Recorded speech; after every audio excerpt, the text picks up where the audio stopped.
Pourquoi vous avez fait cette fondation ? Ça vient d'où ? C'est vous qui avez eu l'idée ? Comment est-ce que c'est arrivé ? J'ai eu cette idée depuis longtemps. J'ai eu cette idée depuis le début des années 90.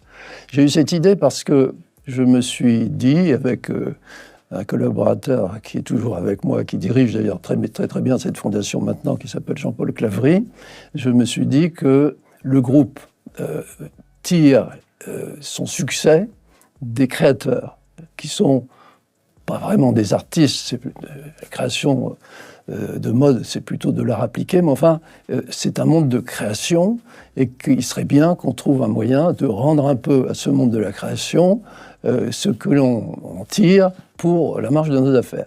Et au départ, on avait envisagé, déjà en 92 ou 93, je ne sais plus, de créer une fondation au Bois de Boulogne, dans un autre endroit. Et la mairie, à l'époque, dirigée par Jacques Chirac, je ne sais pas pourquoi, mais ça n'avait pas marché. On n'avait pas obtenu autorisation. Bon.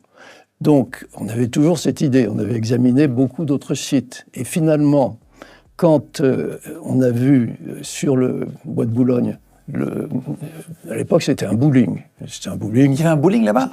À l'endroit de la fondation. Oui, oui. Qui était très laid. Et donc on s'est dit, on va essayer peut-être de leur proposer quelque chose de formidable. J'en ai parlé à Franck Guéry, que j'avais vu... L'architecte ? L'architecte exceptionnel que j'avais